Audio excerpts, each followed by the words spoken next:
Respected dear children, today we will be discussing about acharas connected with the temple.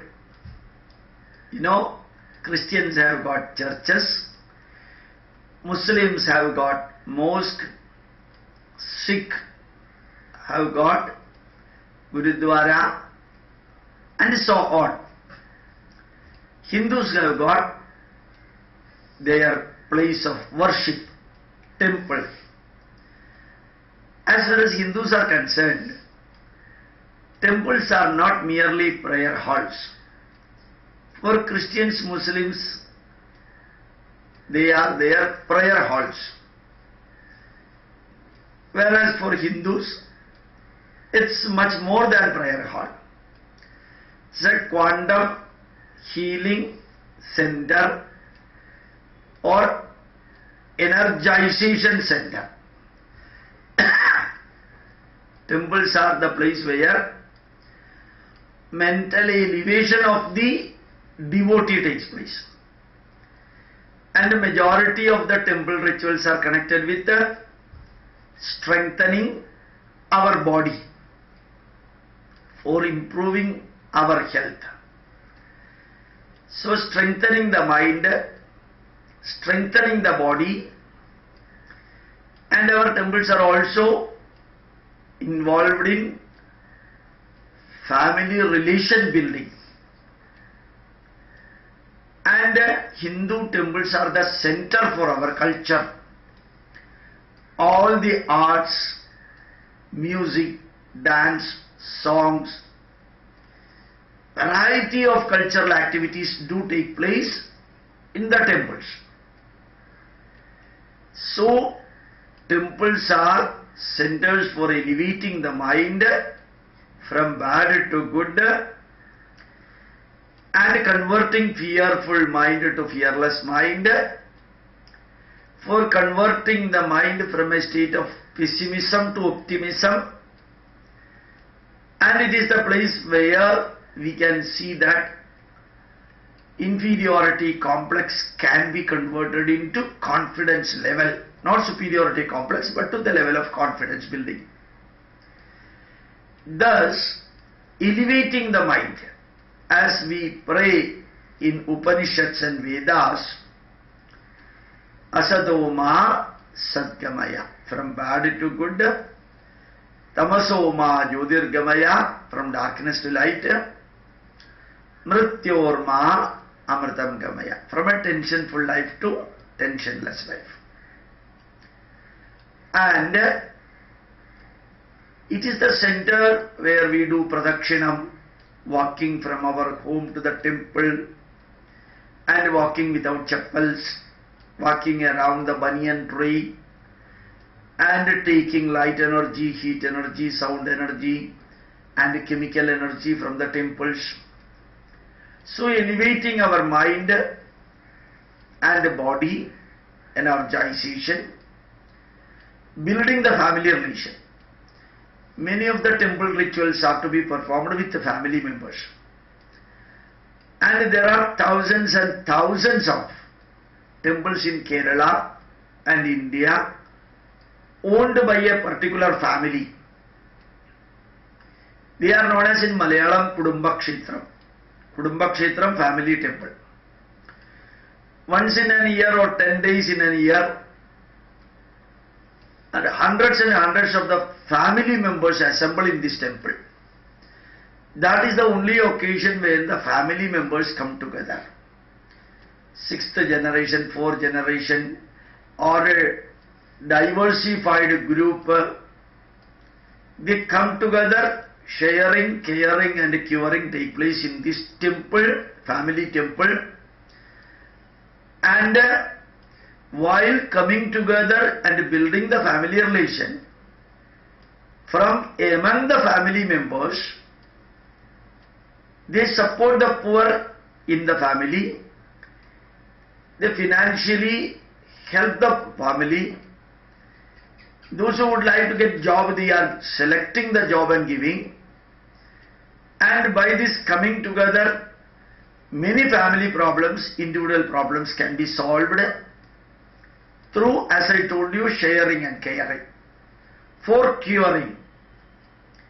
So when the family, wife and husband, and when the brothers, when the mother, father and children go to the temple, indirectly it is a program of strengthening the family relation. So the spirituality creates devotion, dedication and sincerity in that. So even though the target is temple visiting, the means, the goal is temple visiting, but the means, the pathway to the goal result in elevating the mind, elevating the health of the body and strengthening the family relation and improving the cultural values in our day-to-day life. You know, in our temples, Ramayana, Mahabharata, Bhagavad Gita, Upanishad reading, plus all type of musics, plus all type of dance, temple-based dance, Kuchipudi, Bharatanatyam, Tiruvadirakaali and so on, Yakshaganam, variety of dances, variety of songs, variety of folk dances. Then comes Kathakali, Ottandullal, Chakyarkooth and so on from Kerala. In different parts you can see different type of temple cultural activity, temple arts. All these are enriching our cultural values. In fact, for Hindus, temples are the cultural centers. They are just like a mini university, micro university where everything is taught. Vedas are taught, Ramayana are taught, discourses are being conducted, spiritual activity, non-spiritual activity, social activity, psychological activity, intellectual activities. Everything will be taking place in the temple. So cultural enlightenment takes place while following the temple acharas. So it is for the mind, body, family, culture, then social gathering you can see. You can see all the Hindus will be coming in the same temple, independent of the caste or section, linguistic background, or the color of the skin, or economical status, or intellectual status, or academic status. Everybody comes to the same temple. You can see in the case of Muslims, Shia group will not go to Sunni group mosque. Shia and Sunni will not go to Ahmadiyya.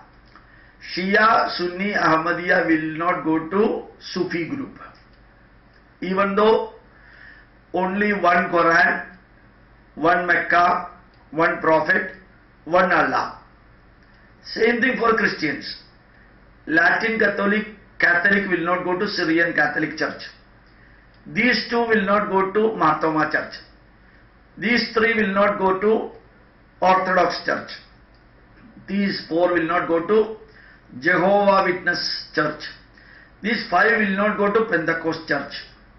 And these six will not go to Salvation Army Church. These seven will not go to some other church, Seventh-day Adventist Church. Even though only one cross, one Jesus, one Jehovah, one church, one Jerusalem, they will never come together. Whereas for Hindus we have got 330 million God concept, thousands of literature, thousands of rishis, and hundreds of avatars in different way. Not one, unity in diversity. But we all go to the same temple. We all go to the same temple. You just see whether it is Sabarimala or Chotanikara or Guruvayur or your village temple. All group will come to the same temple. So social unity is an important factor which can be generated, which is generated through the temples. And national integration, the sixth point. You can see national integration. All the people come to Sabarimala. All the group, including Christians and Muslims also come.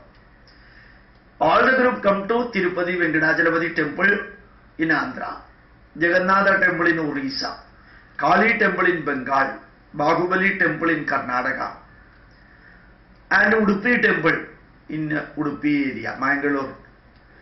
So you can see independent of your caste and other parameters, the people assemble their national integration. Nobody will be asking from which state, what is your linguistic background. Nobody bothers about it. But everybody will become national integration. When people go to Kailas, when people go to Amarnath, when people go to Kedarnath, when people go to Vaishno Devi or Kumbh Mela, even temples are not there, even still it is great. So national integration takes place. That is why India was one, India is one, and India will be one through the cultural unity, of which temples are the prime centers for that. So temples are not merely prayer halls for dislodging your sin. Your sin cannot be transferred to somebody else. For every action there is an equal and opposite reaction to be experienced by the actor. If I do some sin, my sin cannot be transferred to Jesus Christ. If he has done some sin, his sin cannot be transferred to me. Hunger, thirst, pain, all this cannot be transferred. Even air ticket or bus ticket cannot be transferred. Under such situation, how my sin can be transferred to Jesus Christ? These are all fraud explanation to convert other people. So, when you are going to the temple or church, your sin cannot be transferred to somebody else. Your mind can be changed so that you yourself can get converted into a state where you are not doing sin. But already whatever sin you have done, the result and the reward of the action, you have to good action and bad action, you have to experience it and raise it off. So we are going to temple for energization, for elevating the mind, body, family relations, social bondage, cultural enrichment and national integration.